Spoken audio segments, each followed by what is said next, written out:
आज हम लोग जो है द्विघात समीकरण में पढ़ेंगे द्विघाती सूत्र से हल निकालना, ठीक ना।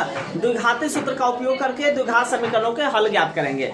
अभी हम लोग पहले जो है अभाज्य गुणनखंड विधि से सीख लिए और पूर्ण वर्ग बनाने की विधि से भी सीख लिए। अभी जो है तीसरा जो तरीका है द्विघाती सूत्र से, ठीक ना। सवाल हमारा क्या है, 2x² माइनस 7x प्लस 3 बराबर 0।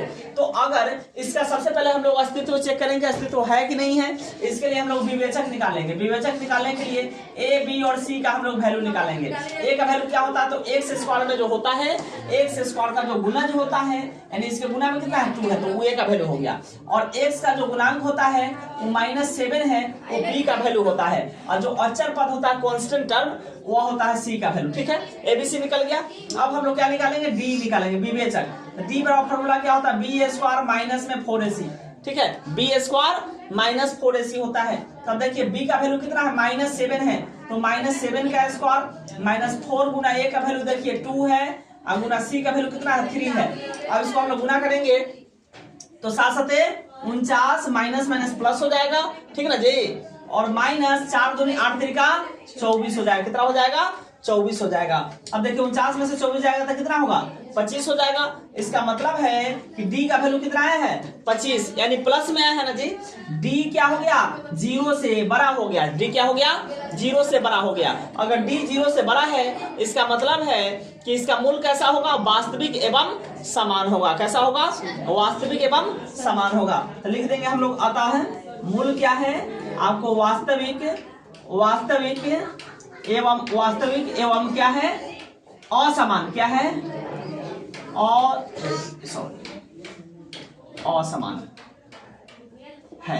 मूल क्या है, वास्तविक एवं असमान। मूल अगर वास्तविक एवं असमान होगा तो इसका जो हल है, हल निकालने का फॉर्मूला क्या है, हल निकालने का फॉर्मूला है x बराबर -b प्लस माइनस √d बटा 2a है। यही फॉर्मूला है, आया समझ में जी। तो इसका मतलब हो गया माइनस b का वैल्यू कितना है, देखिए b का वैल्यू -7 है, ठीक ना। -7 हो जाएगा और प्लस माइनस, ध्यान से समझिए, प्लस माइनस √d, तो रूट के अंदर में d का वैल्यू कितना है, देखिए d का वैल्यू आया है 25, आया ना जी। d का वैल्यू कितना आया है 25, तो d का वैल्यू इसमें हम 25 डाल देंगे। अब बटा 2a, 2 गुना a का वैल्यू देखिए कितना है, a का वैल्यू 2 है, तो यहाँ पे 2 डाल देंगे, ठीक है। आ समझ में। अब देखो क्या हो जाएगा, माइनस माइनस ये तो +7 हो जाएगा ना जी। अब देखिए प्लस माइनस, अब √25 का वर्गमूल कितना होता है, √25 का मतलब है 5, नहीं 25 का वर्गमूल 5 होता है ना जी। अब बट्टा 2 दूनी 4, समझे। अब इसका मतलब हो गया कि हमको मूल x का जो वैल्यू है 7 प्लस माइनस 5 बट्टा 4 आ चुका है। यानी एक बार हम लोग 7 प्लस 5 बट्टा 4 लेंगे x का वैल्यू, x का जो दो वैल्यू आएगा ना जी।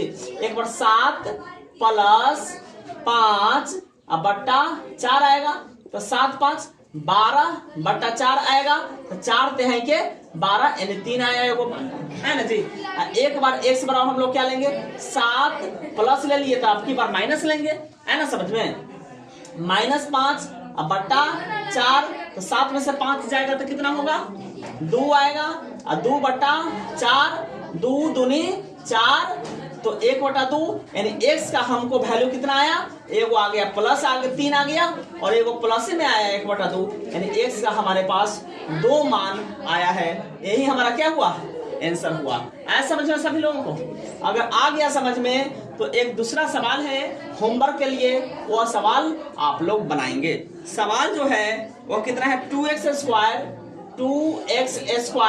प्लस x माइनस 4 बराबर 0। इस सवाल को बनाना है, बना करके इसका आंसर जो है कमेंट बॉक्स में डालना है। देखना है कि अगर आप लोगों को समझ में आ गया तो इसका आंसर बताएंगे, ठीक है ना। अगर सवाल समझ में आया हो तो वीडियो को लाइक शेयर और कमेंट करिएगा, ठीक है।